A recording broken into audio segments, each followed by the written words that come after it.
نحمده ونصلي على رسوله الكريم اما بعد فاعوذ بالله من الشيطان الرجيم بسم الله الرحمن الرحيم يا ايها الذين آمنوا لا تتخذوا عدوي وعدوكم اولياء تلقون اليهم بالمودة وقد كفروا بما جاءكم من الحق صدق اللہ العظیم۔ میرے معزز سامعین، سورۃ الممتحنہ یہ مدنی سورہ ہے۔ اس سورت میں حضرت حاطب بن ابی بلتع رضی اللہ تعالی عنہ، جن کا پہلے بھی تذکرہ آیا ہے کہ نبی علیہ الصلوۃ والسلام فتح مکہ کے موقع پر خاموشی سے نکلنا چاہ رہے تھے، لیکن انہوں نے کفار کی احسان اپنے اندر سمیٹنے کے لیے ان کو ایک باندی کے ذریعے اطلاع بھیجی کہ اللہ کے نبی نے قافلہ تیار کر لیا ہے اور مکہ پر چڑھائی کرنے لگے ہیں۔ تو اللہ رب العزت کو اور نبی علیہ الصلوۃ والسلام کو یہ بات پسند نہیں آئی، جس کی اللہ رب العزت نے بھی ممانعت کی اور نبی علیہ الصلوۃ والسلام نے بھی اور صحابہ نے بھی ممانعت کی۔ لیکن چونکہ حضرت حاطب بن ابی بلتع رضی اللہ تعالی عنہ یہ بدری صحابہ میں سے تھے اور بدری صحابہ کے لیے پہلے ہی اعلان ہو چکا تھا کہ یہ لوگ اب آگے پیچھے گناہ کریں یا نہ کریں، یا کرتے ہیں یا نہیں کرتے، جو بھی معاملہ ہے اللہ رب العزت نے ان کو بخش دیا ہے۔ تو اللہ رب العزت نے حکم یہ جاری فرمایا کہ دیکھو، اللہ اور اپنے دشمنوں کو دوست نہیں بنایا کرو۔ یہ لوگ کبھی بھی خیر خواہی کی امید سے ان کے ساتھ آپ نیکی کرو گے، کبھی آپ کو اچھا صلہ نہیں دیں گے۔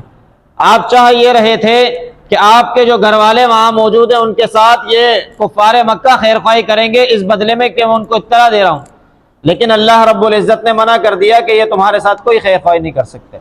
اسی لیے ان لوگوں سے باز رہو اور اپنے آپ کو بچا کر رکھو۔ پھر ان کی توبہ کو بھی قبول کیا اور ان کے معاملے کو درگزر کر دیا گیا۔ پھر اس کے بعد جو ہے لن تنفعکم ارحامکم، اللہ فرماتے ہیں یہ تمہارے رشتہ داروں کے معاملے میں اور اولاد کے معاملے میں تمہیں کوئی فائدہ نہیں دیں گے، بلکہ اللہ رب العزت ہی قیامت کے دن تمہارے اور ان کے درمیان فیصلہ کریں گے۔ اور اس سے پہلے یہ سارا کا سارا نمونہ ابراہیم علیہ الصلوۃ والسلام کے معاملے میں گزر چکا ہے کہ کتنی اپنی قوم کے ساتھ خیر خواہی کی تھی، لیکن قوم نے ان کے ساتھ کیا حال کیا کہ جب نمرود کے مقابلے میں الفاظ کہے تو آگ میں ڈالنے کے لیے ساری قوم والے اس کے ساتھ شامل تھے۔ اسی لیے آپ ان کی خیر خواہی سمیٹنے کے لیے کوئی ایسا قدم نہ اٹھاؤ جس سے اسلام کو نقصان ہو یا مسلمانوں کو نقصان ہو۔ اسی طرح اللہ سے دعا کیا کرو کہ اے اللہ، کافروں کو ہمارے لیے فتنہ نہ بنانا اور ہمارے لیے مغفرت فرما دینا، آپ ہی حکمت والے ہیں، بخشنے والے ہیں۔ اس کے بعد اللہ رب العزت فرماتے ہیں کہ اس سارے معاملے کے اندر بہترین نمونہ ہے ان لوگوں کے لیے جو اللہ سے اور آخرت کے دن کی امید رکھتے ہیں، اور جو کوئی اس سے اعراض کرے گا تو بے شک اللہ رب العزت کو اس کی کوئی ضرورت نہیں ہے۔ اللہ رب العزت بے پرواہ بادشاہ ہیں، تعریف کے لائق ہیں۔ پھر اس کے بعد اللہ رب العزت نے نبی علیہ الصلوۃ والسلام کو حکم دیا کہ جو مسلمان آپ سے بیعت کرنے آتے ہیں اس بات پر کہ اللہ کے ساتھ کسی کو شریک نہیں کریں گے، اللہ اور چوری نہیں کریں گے، زمین کے اندر زنا نہیں کریں گے، اپنی اولادوں کو قتل نہیں کریں گے، اور نہ ہی زمین میں فحاشی اور عریانی کا کام کریں گے، اور اسی طرح اللہ کے بتائے طریقے کے مقابلے میں اپنے طریقے کو رائج نہیں کریں گے، تو فبایعہن، اے نبی ان عورتوں سے بھی بیعت لے لیا کرو، واستغفر لہن اللہ، اور اللہ سے ان کے لیے استغفار طلب کیا کرو، بے شک اللہ رب العزت بخشنے والے ہیں اور رحم کرنے والے ہیں۔ اور ایمان والو، کوئی بھی قوم جب اللہ کے حکم سے اعراض کرتی ہے تو غضب اللہ علیہم، اللہ رب العزت کا غضب ان پر نازل ہوتا ہے۔ قد یئسوا من الآخرہ، وہ لوگ آخرت سے نا امید ہوتے ہیں جیسا کہ کفار نا امید ہوتے ہیں اصحاب قبور سے۔ اسی طرح سورہ صف بھی مدنی سورہ ہے، اور اس کے اندر مسلمانوں کی جہاد کے اندر ترتیب دی جانے والی صف کی مثال دی گئی ہے۔ اسی کی بنیاد پر اس سورت کا نام سورہ صف رکھا گیا ہے۔ اللہ فرماتے ہیں کہ اللہ ہی کی تعریف ہے زمین اور آسمانوں میں، اور اللہ رب العزت غالب اور حکمت والے ہیں۔ پھر فرمایا گیا کہ ایمان والو، ایسی بات نہیں کہا کرو کہ جس کو تم کرنا نہیں چاہتے۔ لم تقولون ما لا تفعلون، جو تم نے کرنے کا ارادہ ہی نہیں رکھا اس کو اپنے منہ سے کیوں نکالتے ہو؟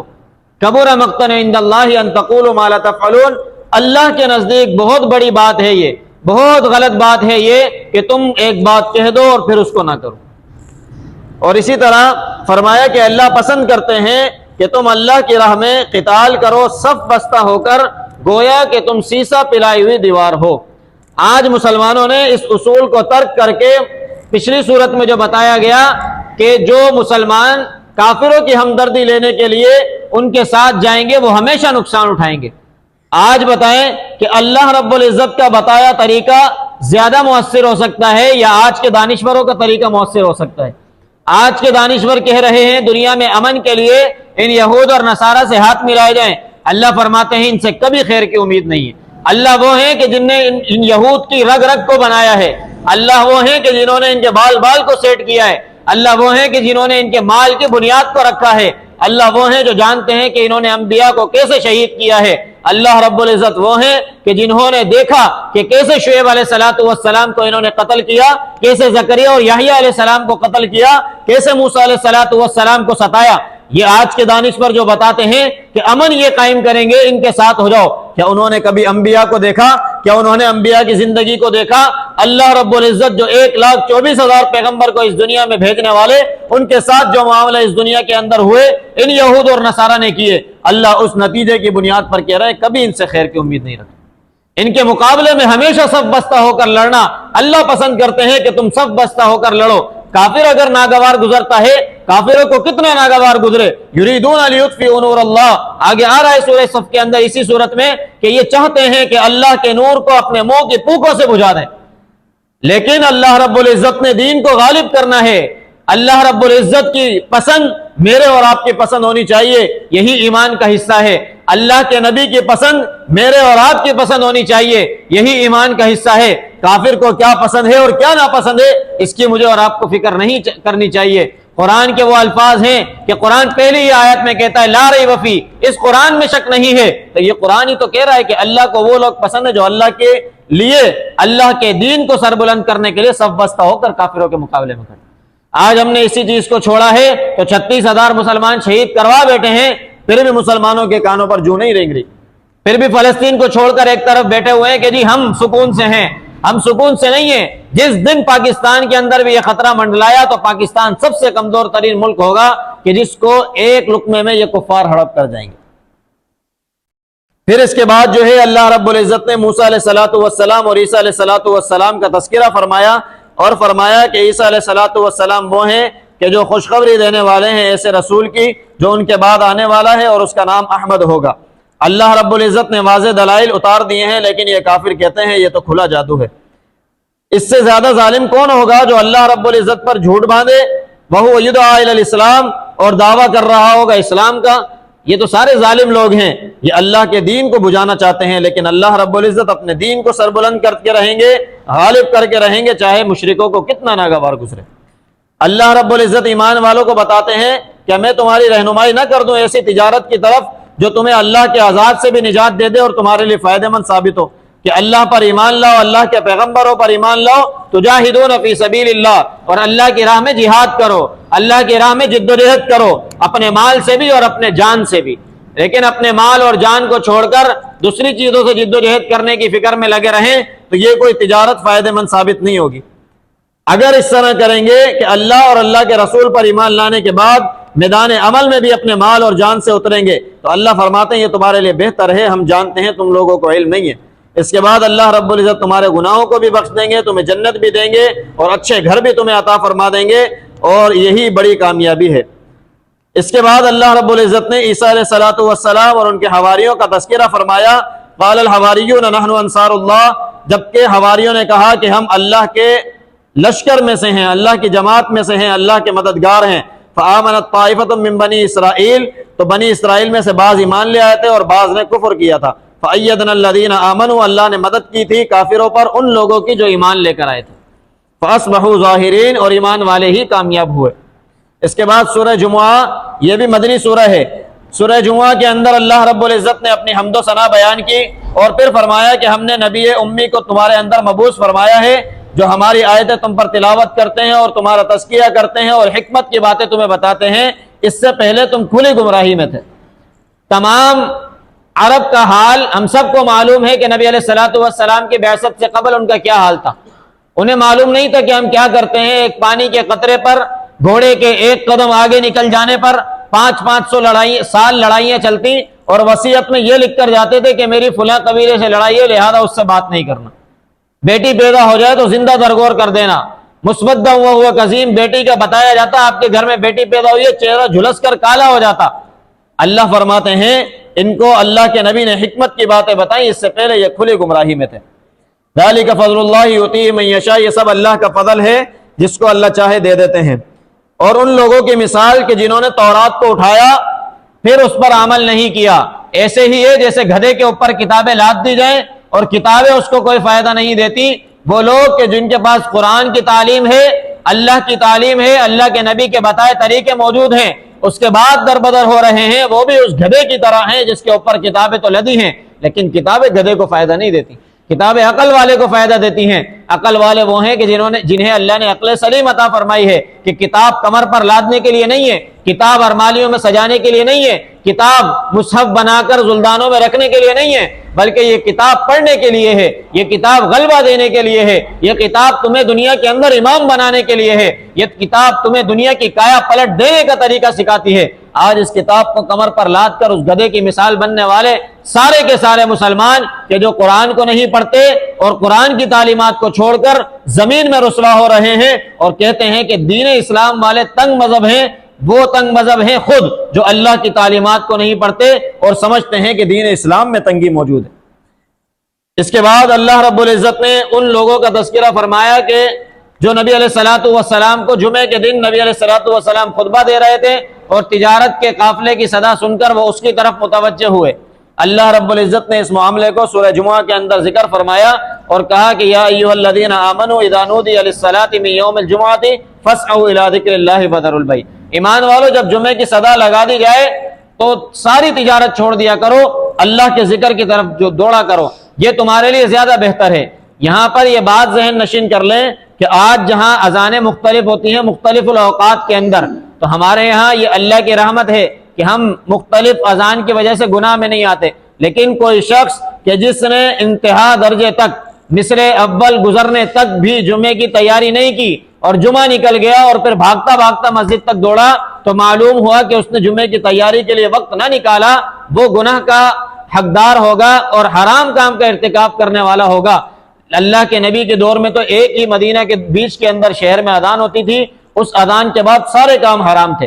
آج ہمارے پاس تو وقت کے حساب سے اذانیں دی جاتی ہیں، لیکن پھر بھی اگر ہم جمعے کے لیے دوڑتے دوڑتے پہنچے اور اتحیات میں پہنچے اور نماز کو نہ پائے، کتنی ہلاکت کا باعث ہوگا۔ اللہ رب العزت نے جن مسلمانوں کے لیے یہ آیت نازل فرمائی کہ اللہ کے نبی خطبہ دے رہے ہیں، تم تجارت میں لگے ہو، قرآن میں تذکرہ فرما دیا اور عتاب نازل فرما دی، میں اور آپ کیا کرتے ہیں؟ ذرا اپنے گریبانوں میں جھانکیں کہ ہم اذانیں ہو رہی ہوں یا نماز ہو رہی ہو، مسجد کے باہر صدائیں بھی لگا رہے ہوتے ہیں، سامان فروش کر رہے ہوتے ہیں، ہمیں کوئی کانوں پر جو نہیں رینگتی کہ اللہ رب العزت نے ہمیں کیا کہا وَتَرَكُوكَ قَائِمًا، اے نبی آپ کو چھوڑ کر چلے جاتے ہیں جبکہ آپ تو کھڑے ہوئے خطبہ دے رہے تھے۔ قُلْ مَا عِندَ اللَّهِ خَيْرٌ، لوگوں کو بتاؤ اے نبی کہ جو اللہ کے پاس ہے، جو آپ کے پاس ہے وہ بہتر ہے، لوگوں کے پاس ہے وہ بہتر نہیں ہے۔ اور اللہ رب العزت جو ہے بہت بہترین رزق دینے والے ہیں۔ وَإِذَا رَأَوْا تِجَارَةً أَوْ لَهْوًا انفَضُّوا إِلَيْهَا وَتَرَكُوكَ قَائِمًا قُلْ مَا عِندَ اللَّهِ خَيْرٌ مِنَ اللَّهْوِ وَمِنَ التِّجَارَةِ، جو کچھ اللہ اور اللہ کے نبی کے پاس ہے وہ کھیل کود اور تجارت سے بہت بہتر ہے، بے شک اللہ رب العزت بہترین رزق دینے والے ہیں۔ اس کے بعد سورہ منافقون ہے، یہ بھی مدنی سورہ ہے۔ سورہ منافقون میں اللہ رب العزت نے منافقوں کا حال بیان کیا۔ یہ اللہ کے نبی کے پاس آتے اور کہتے ہیں کہ اے اللہ کے رسول، ہم گواہی دیتے ہیں کہ آپ اللہ کے رسول ہیں۔ اللہ رب العزت نے فوراً پکڑ کی، اے نبی آپ کو آ کر کہہ رہے ہیں کہ آپ اللہ کے رسول ہیں، اللہ کو معلوم ہے کہ آپ اللہ کے رسول ہیں، لیکن یہ سارے منافقین ہیں، یہ سارے جھٹلانے والے ہیں، یہ آپ کے آگے صرف اور صرف چمچہ گیری کرنے والے اور خوشامد کرنے والے لوگ ہیں۔ ان لوگوں کی باتوں سے باز رہیں، آپ اللہ کے حکم کی طرف، ایمان والوں کی طرف توجہ کریں۔ جب آپ ان کو کوئی بات بتاتے ہیں تو یہ ایسے اپنے سر ہلانے لگ جاتے ہیں جیسے بہت عمل کرنے والے۔ سواء علیہم استغفرت لہم ام لم تستغفر لہم، اے نبی آپ ان کے لیے استغفار کریں یا نہ کریں، ان کے لیے برابر ہے۔ لن یغفر اللہم، اللہ ایسے منافقوں کو نہیں بخشیں گے۔ ان اللہ لا یہدی القوم الفاسقین، اللہ رب العزت فاسقوں کو ہدایت نہیں دیتے۔ ہم الذین یقولون لا تنفقوا علی من عند رسول اللہ، وہ کہتے ہیں کہ اللہ کے نبی کے اوپر خرچ نہ کرو، منع کرتے ہیں لوگوں کو، تو ایسے لوگوں کے لیے آپ استغفار کریں یا نہ کریں، سب برابر ہے۔ اور لوگوں، تمہیں تمہارے مال اور اولاد اللہ کے ذکر سے غافل نہ کریں۔ لا تلہکم اموالکم ولا اولادکم عن ذکر اللہ، زکوٰۃ فرض ہے، زکوٰۃ ادا کرنی ہے، لیکن فکر یہ ہے کہ عید کی تیاری بھی کرنی ہے، بچے کو کپڑے دلانے ہیں، تو آپ اللہ کے حکم کو ترجیح دیں، اللہ رب العزت آپ کے معاملات پورے کریں۔ آپ کو فطرہ ادا کرنا ہے، آپ فطرہ ادا کریں، اللہ کا حکم پورا کریں، آپ اپنے بچوں کی عید کی فکر نہ کریں، اس کی فکر اللہ نے لی ہے۔ 12ویں سپارے میں اللہ نے ہیڈنگ کے طور پر کہا ہے نا، وَمَا مِن دَابَّةٍ فِي الْأَرْضِ إِلَّا عَلَى اللَّهِ رِزْقُهَا، کہ اللہ کے اوپر رزق ہے، جو کوئی زمین میں موجود ہے، تمہیں کیا فکر ہے؟ اللہ بہتر فکر کریں گے یا تم بہتر فکر کرو گے؟ اسی لیے لا تلہکم اموالکم ولا اولادکم عن ذکر اللہ، اپنے مال اور اپنی اولاد کی وجہ سے اللہ کے حکم سے غافل نہ ہوا کرو، اللہ کے حکم میں لگے رہا کرو۔ ومن یفعل ذلک فاولئک هم الخاسرون، اور جو کوئی اس طرح کرے گا وہ بہت زیادہ خسارے میں ہوگا۔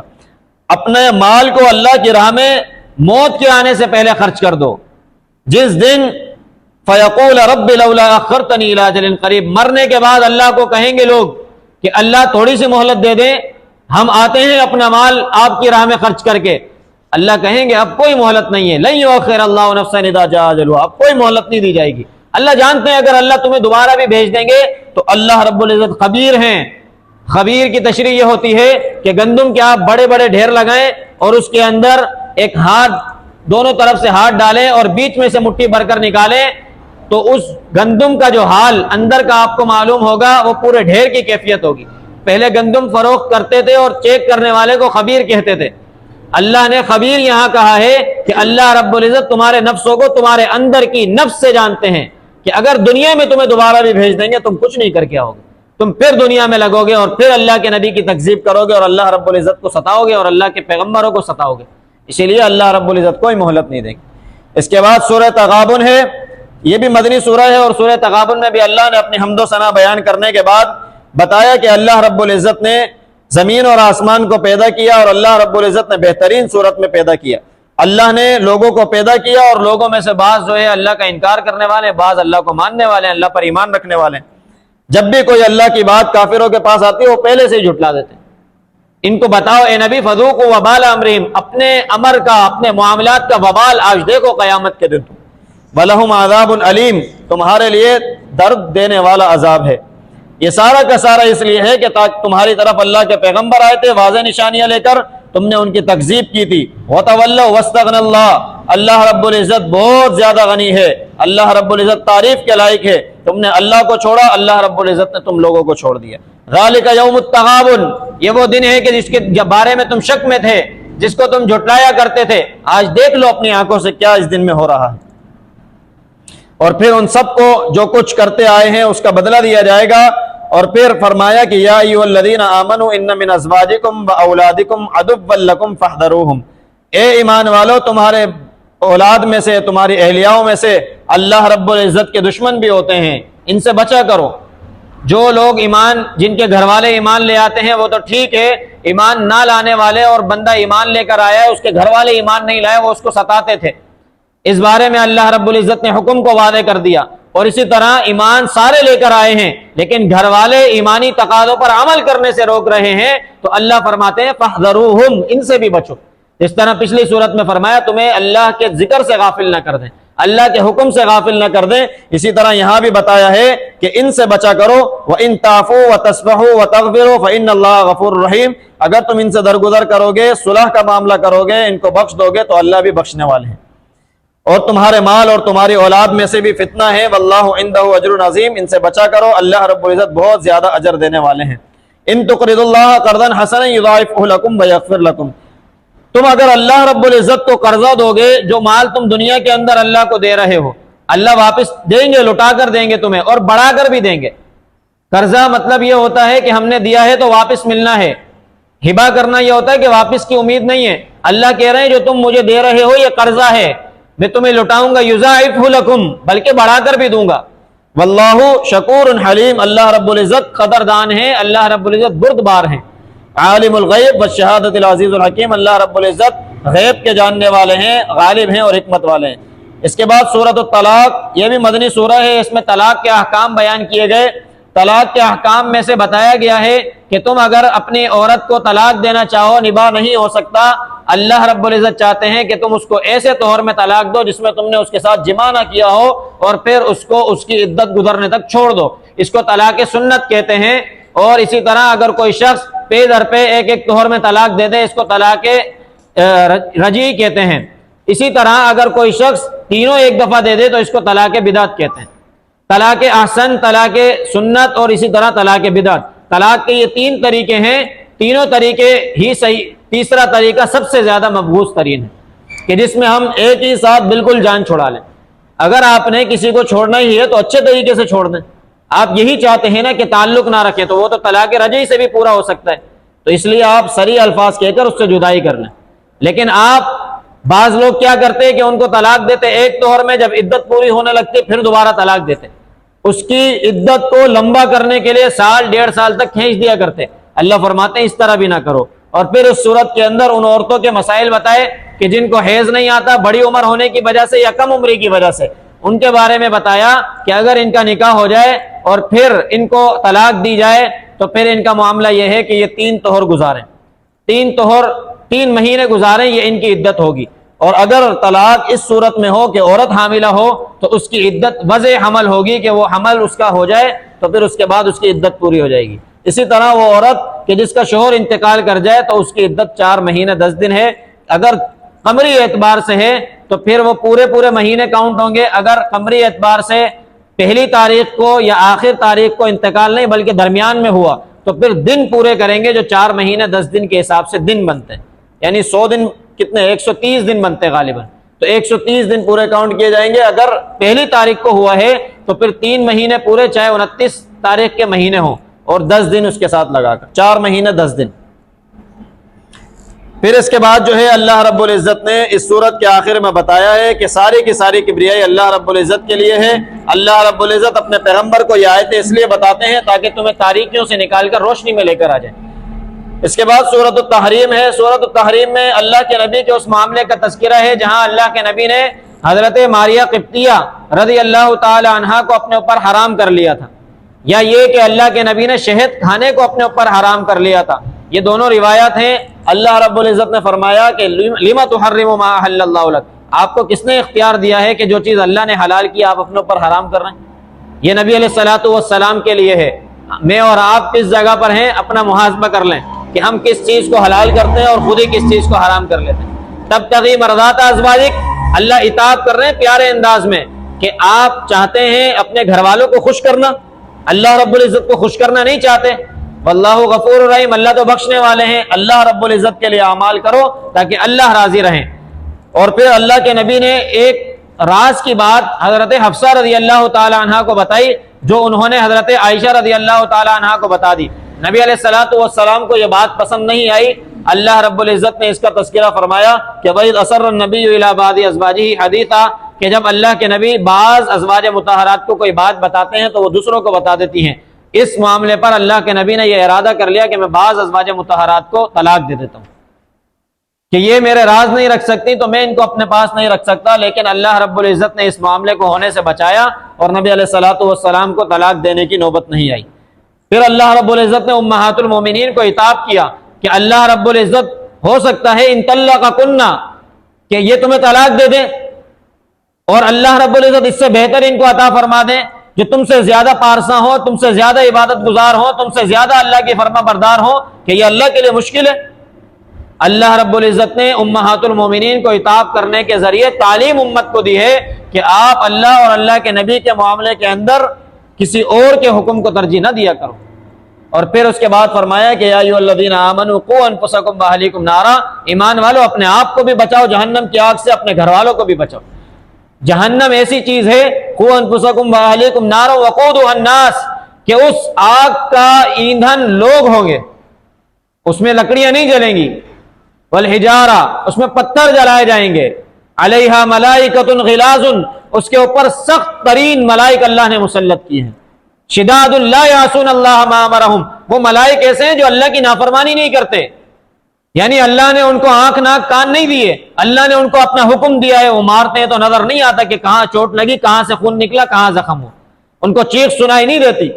اس لیے اپنے آپ کو بھی اس جگہ سے بچاؤ، اپنے گھر والوں کو بھی اس جگہ سے بچاؤ کہ جہاں جانے کے بعد کوئی واپسی کا راستہ نہیں ہے۔ اور یا ایھا الذین کفروا لا تعتذروا اليوم، پھر ان کا کافروں کا تذکرہ فرمایا کہ کافروں آج اس قیامت کے دن کوئی عذر خواہی نہیں کرو، تمہیں بدلہ دیا جا رہا ہے جو کچھ تم دنیا میں کر کے آئے۔ ایمان والو اللہ کے آگے اچھی اور پکی اور سچی توبہ کرو، اللہ رب العزت تمہاری توبہ کے سبب تمہارے سارے گناہ بخش دیں گے، تمہارے لیے ایسا نور اللہ رب العزت قیامت کے دن دے دیں گے کہ تمہارے آگے پیچھے دائیں بائیں نور کرتا پھرے گا، روشنی کرتا پھرے گا، جو سورہ حدید میں بھی آیا کہ ایمان والوں کے پاس روشنی ہوگی، کافروں کے پاس روشنی نہیں ہوگی۔ ایمان والوں سے بھیک مانگنے آئیں گے، اللہ رب العزت دیوار درمیان میں لے آئیں گے کہ اب بھیک نہیں مانگو، دنیا کے اندر قرآن کی تعلیمات کی تم نے کیوں عمل نہیں کیا؟ پھر اس کے بعد جو ہے اللہ رب العزت نے ان عورتوں کا تذکرہ فرمایا، ان لوگوں کا تذکرہ فرمایا کہ جو ایمان والوں کے گھر میں ہونے کے باوجود ایمان نہیں لائے، جس طرح قوم لوط اور قوم نوح جو ہے، قوم لوط علیہ السلام کی اہلیہ اور اسی طرح نوح علیہ السلام کے گھر والے ایمان نہیں لائے، حالانکہ دونوں ہی اللہ کے نیک بندوں کے ماتحت تھی۔ اسی طرح فرعون کی جو آسیہ تھی بیگم، وہ حالانکہ نافرمان کے گھر میں تھی لیکن اللہ پر ایمان لے کر آئی۔ جو اللہ پر ایمان لانا چاہتا ہے اس کو جگہ اور شخصیت سے کوئی مسئلہ نہیں ہوتا۔ اللہ رب العزت فرماتے ہیں کہ دیکھو مریم اور اسی طرح آسیہ کو دیکھو، فرعون کی بیوی کو دیکھو کہ کس طرح وہ ایمان لے کر آئیں۔ مریم ابنت عمران التی احسنت فرجہا، اور مریم عمران کی بیٹی کہ جس نے اپنے فرج کی حفاظت کی، اپنی شرمگاہ کی حفاظت کی، اور اللہ رب العزت نے ان کو پاک دامنی کی زندگی عطا فرمانے کے بعد عیسیٰ ابن مریم عطا فرما دی، اور وہ اللہ رب العزت کی فرما بردار تھی، نافرمان نہیں تھی۔ دعا ہے کہ اللہ رب العزت خود مجھے بھی ان باتوں پر عمل کرنے کی توفیق عطا فرمائے، آپ تمام میں سے ہر ایک کو بھی عمل کی توفیق عطا فرما دے۔ وآخر دعوانا ان الحمد للہ رب العالمین۔